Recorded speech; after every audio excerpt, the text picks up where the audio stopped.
준 적 없다, 시킨 적 없다, 시킨 적 없다. 어제 윤석열 대통령의 발언의 핵심을 딱 요약하면 저겁니다. 뭔가를 건네서 준 적 없다, 시킨 적 없다. 다 부인을 했거든요. 어제 헌법재판소에 출석해서요. 자, 정리 좀 해보죠.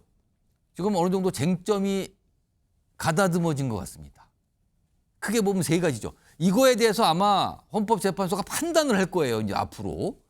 우선 첫 번째가 이른바 비상입법기구 쪽지를 건넸는가. 이게 계엄 선포 당일날 윤석열 대통령이 최상목 당시 경제부총리, 지금 권한대행이죠. 경제부총리에게 이걸 줬는가.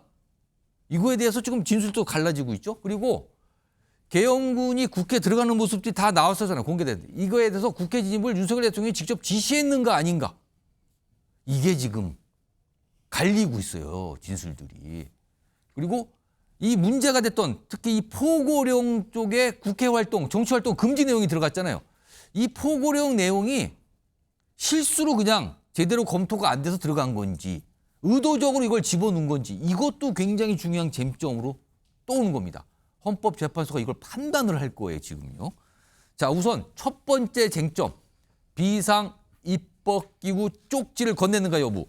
이거와 관련된 서로 다른 얘기가 영상으로 준비되어 있습니다. 들어보시죠.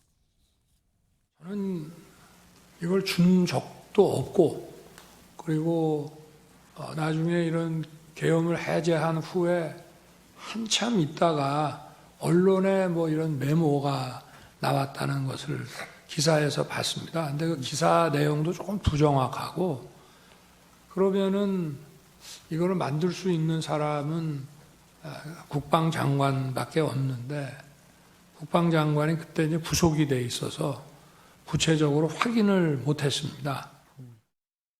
계엄을 발표하시고 들어오셔서 참고하라고 종이를 접은 종이를 주셨습니다. 유동성 같은 거 확보를 잘해라. 이거 고문장만 기억이 납니다. 그런 한두 개 정도 글씨가 써 있었습니다. 계엄을 전제로 한 그 조치 사항 같은 걸로 느낌을 받았습니다. 그래서 대통령으로부터 직접 쪽지를 받은 것은 맞다.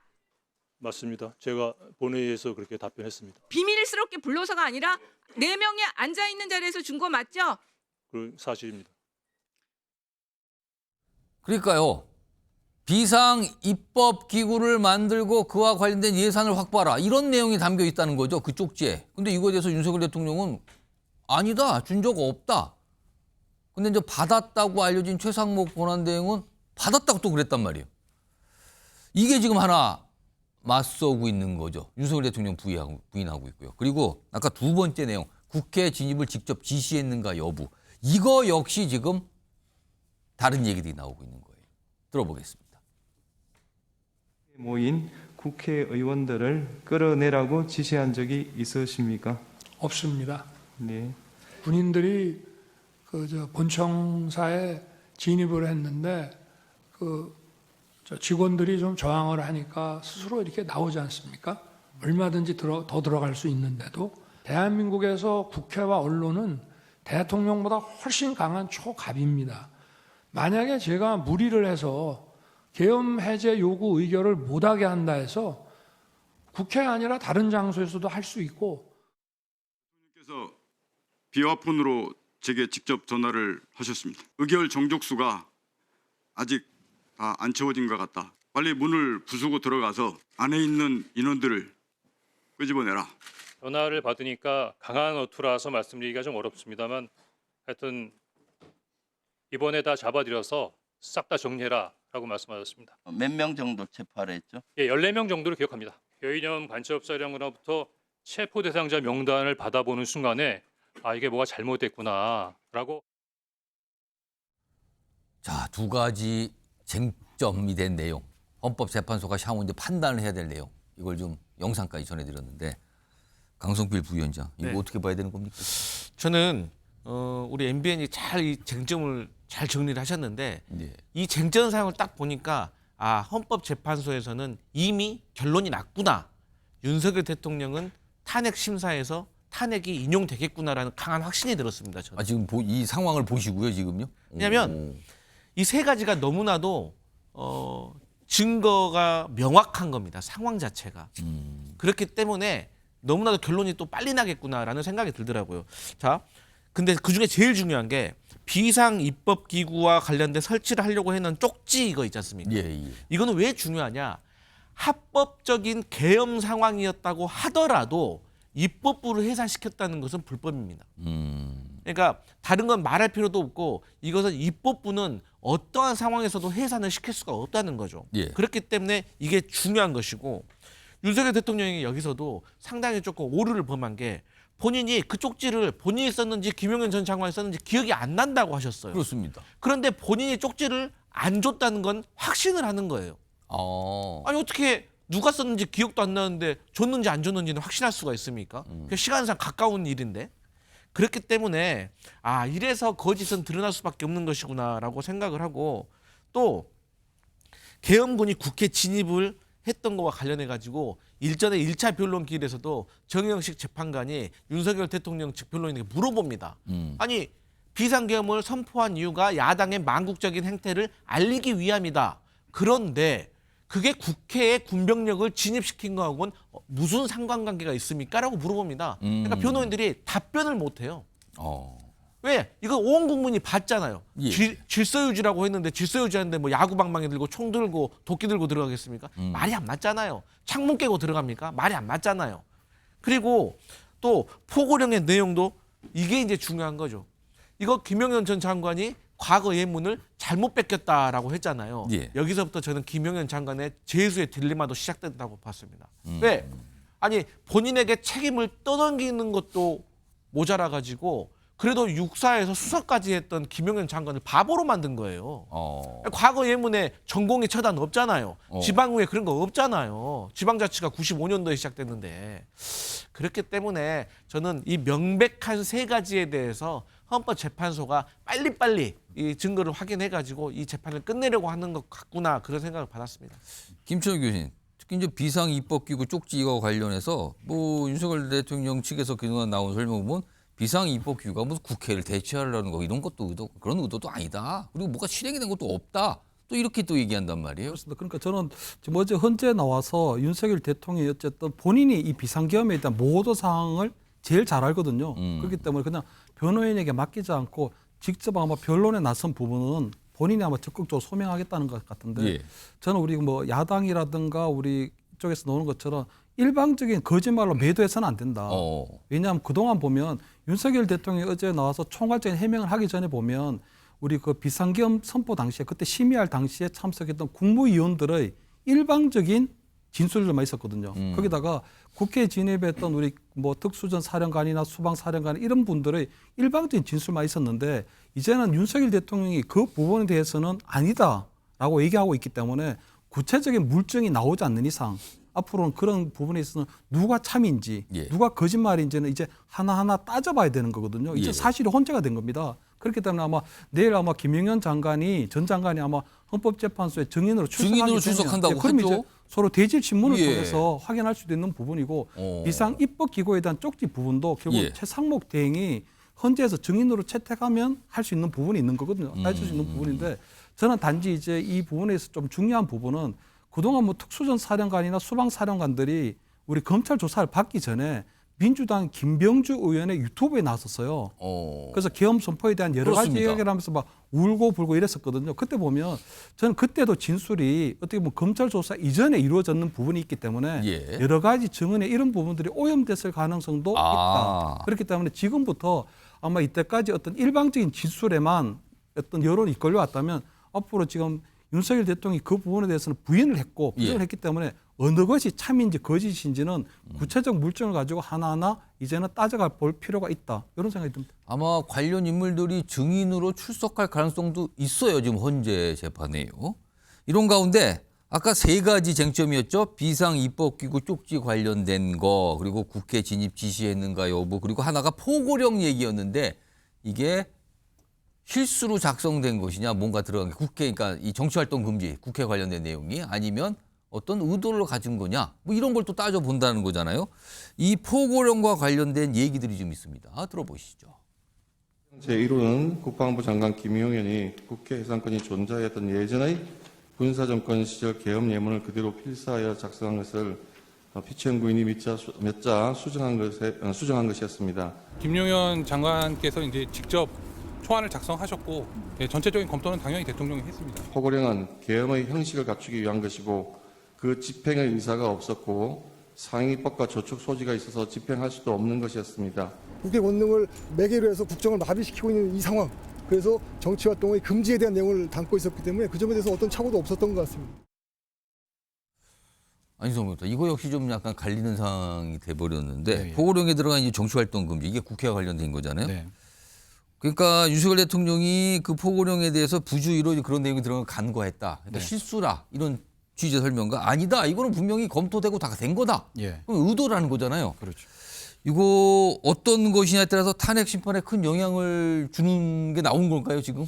그렇죠. 일단 포고령 내용 자체가 이제 예. 국회 기능을 원천적으로 봉쇄하는 내용을 담고 있기 때문에 사실 앞서 살펴봤던 비상입법 기구와 관련된 쪽지 예. 그와 못지않게 사실은 이 비상계엄 행위를 내란 행위로 평가할 수 있느냐라고 하는 부분에 있어서 가장 중요하고 핵심적인 이 증거 포고령의 내용. 그렇죠. 기능할 것입니다. 근데 사실은 윤 대통령 측에서 그런 뭐 실수다, 잘 알지 못했다는 취지의 진술, 뭐 간과했다라는 그렇죠. 뭐 이런 근데 표현이 그 부분이 사실은 이 포고령이 이제 좀 진짜 포고가 되게 된 그 경위를 살펴봤을 때 전 국민이 정말 그 상황을 보고 의학하지 않았습니까? 그런 부분에 많은 있어서 분이 놀라셨죠. 예.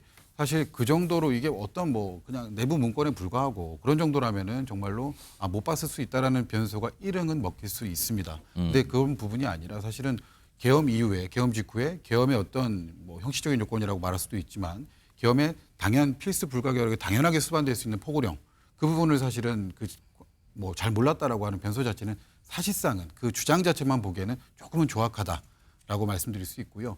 그와 또 한편으로는 또 김용현 전 장관의 증언과 지금 계속해서 상반되는 결과를 예. 보이고 있는데 김용현 전 장관의 증언을 살펴보게 되면 직접 경험하지 않고서는 허위로 전했다고 보기에는 좀 어려울 정도로 생생하게 증언을 하고 있습니다. 예. 물론 뭐 변호를 통해서 나온 것도 있고 김용현 전 장관의 직접 진술을 통해서 나온 것도 있지만 가령 뭐 포고령 작성 과정에서 대통령이 법령을 살펴봤다라든가 이런 구체적인 증언이 나오고 있거든요. 예. 근데 그런 구체적인 증언에 대해서 가령 A다라고 주장하는 것에 대해서 윤 대통령 측은 A가 아니라 B다라고 적극적인 반박을 해야 됩니다. 근데 그런 정도가 아니라 단순히 아니다. 그런 기억이 없다라는 정도로 사실 부인하는 정도에 그친다면 예. 그 진술의 신빙성을 판단함에 있어서 당연히 생생한 증언을 하고 있는 김용현 전 장관 측의 진술에 조금 더 무게감을 줄 수밖에 없지 않나 그렇게 판단을 하고 있습니다. 자, 그리고 지금 이게 또 하나 이 얘기가 좀 많이 나오고 있는 게 부정선거에 대한 주장이거든요. 부정선거.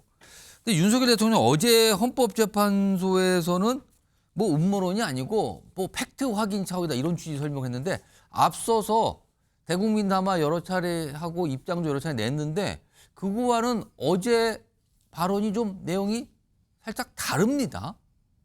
영상으로 좀 비교 좀 해봤습니다. 들어보시죠. 민주주의의 핵심인 선거를 관리하는 전산 시스템이 이렇게 엉터리인데 어떻게 국민들이 선거 결과를 신뢰할 수 있겠습니까? 선관위도 국정원의 보안 점검 과정에 입회하여 지켜보았지만 자신들이 직접 데이터를 조작한 일이 없다는 변명만 되풀이할 뿐이었습니다. 부정선거 의혹이 음모론이라고 하시고 계엄을 정당화하기 위한 거라고 사후에 만든 논리라고 하셨는데 이미 계엄을 선포하기 전에 이런 여러 가지 어떤 선거의 공정성에 대한 신뢰에 좀 의문이 드는 것들이 많이 있었고 선거가 전부 부정이어서 믿을 수 없다 하는 그런 음모론을 제기하는 것이 아니라 팩트를 확인하자는 그런 차원이었다는 점을 이해해 주시기 바랍니다. 약간 미묘하게 또 다른데요. 약간의 그 말하는 취지나 분위기가 화면으로 좀 정리해 보겠습니다. 지난 15일 국민께 드리는 글 보면 부정선거 증거가 너무 많다. 엄청난 가짜 투표지 뭐 발견되다. 뭐 하여튼 부정선거 증거 많다. 이런 얘기인데 어제는 음모론, 부정선거 음모론 제의가 아니라 사실, 그러니까 팩트를 확인하자는 차원이다. 이렇게 좀 얘기를 했어요. 강성필 부위원장은 어떻게 보세요? 그러니까 윤석열 대통령이 지금 어떤 상황이냐면요. 본인이 뱉은 말에 대해서 본인이 해명을 하지 않으면 유죄가 인정되는 상황인 거예요. 그러니까 앞서서도 담화문에서도 계속해서 부정선거 의혹에 대해서 말을 하잖아요. 그런데 되게 재밌는 제가 자료를 하나 찾아봤는데 대선 당시에 윤석열 대통령이 사전선거 첫날 사전선거 투표를 독려하면서 9가지 이유로 사전선거와 관련해 가지고 국민의힘이 팩트체크를 했는데 아무런 문제 없으니까 투표 많이 하셔라. 이렇게 얘기를 했어요. 그리고 21대 총선 2020년에요. 126건, 2024년 22대 총선 때 34건, 본인이 당선된 대선에서 11건의 부정선거 관련된 의혹이 제기돼서 경찰이 수사하고 재판을 받았는데요. 다 무혐의입니다. 그래서 국민의힘 안에서도 이러한 프레임에 대해서 정말로 답답해하고 있어요. 그건 왜 이런 일이 일어나냐. 그야말로 윤석열 대통령이 검사만 하시니까 모든 걸 좀 부정적으로 의심스럽게 바라보는 상황에서 본인이 정치를 별로 쳐보이다 보니까 이 선거와 관련된 투표와 개표 업무를 전혀 모르니까 그러는 거예요. 이거 한 번만이라도 참여를 해보면 아, 우리 대한민국의 선거와 투표 개표의 과정이 이렇게 돼서 아, 이거 걱정할 필요가 없겠구나는 충분히 이해할 수가 있는데, 그러니까 이 MBN 같은 경론지를 봐야지 자꾸 이상한 유튜브를 보시니까 이런 생각이 경도되는 것이 아닌가 걱정스럽습니다. 그렇군요. 갑자기 또 MBN을 언급하셨군요. 김철원 교수님 어떻게 들으셨어요? 어쨌든 뭐 가짜 투표지가 굉장히 많다. 어떤 부정선거의 증거가 많다고 했는데 아마 윤석열 대통령 입장에서 볼 때는 구체적 물증은 제시하지 못했거든요. 결국은 윤석열 대통령의 심증밖에 없는 것 같아요. 현재는 보니까. 그렇기 때문에 아마 본인이 심증밖에 없었기 때문에 결국은 본인이 올해 어떤 검사 생활에서 온 어떤 촉으로 볼 때는 부정선거에 대한 의심이나 이런 것들이 상당한데 그것을 확인하려면 결국 어떤 압수라든가 수색을 해야 되는 그런 상황이잖아요. 그런데 결국은 중앙선거관리위원회 위원장도 판사 법관 출신이고 지방에 있는 우리 선거관리위원회 위원장들도 다 지역에 있는 판사 출신이다 보니 그 부분들이 되지 않아서 결국은 본인이 얘기하는 것은 결국은 비상계엄이라는 비상조치를 통해서 부정선거를 조금 확인하려고 했던 그런 상황이다. 이런 부분을 해명하고 있는 것 같고요. 제가 볼 때 뭐 어쨌든 윤석열 대통령이 이 부정선거에 대해서는 대통령제를 걸은 거거든요. 대통령제를 걸고 그냥 올인한 거기 때문에 저는 그냥 윤석열 대통령이 부정선거에 대한 이 부분을 음모론으로 이제 치부할 건 아니다. 왜냐하면 그동안 꾸준히 유튜브 등에서도 이 부정선거에 대한 얘기가 나왔기 때문에 저는 이번 기회에 이 부정선거론에 대한 부분을 확실하게 좀 해소할 필요는 있다. 그래서 지금 보면은 헌재에서 이번에 보면 어쨌든 부정선거에 대한 이 주제도 다루기로 했거든요. 그렇기 때문에 아마 국정원에서 어떤 우리 중앙선거관리위원회의 어떤 점검 결과를 대통령실이나 어떤 대통령 사회부안보실이나 국정원을 통해서 다 자료를 받기 때문에 아마 이번 기회에 헌재에서 이 부정선거에 대한 이야기를 다루게 되면 나름대로 그동안 음모론적으로 퍼졌고 했던 부분에 있어서 명쾌하게 좀 결론을 내릴 수 있지 않을까 저는 이렇게 보입니다. 알겠습니다.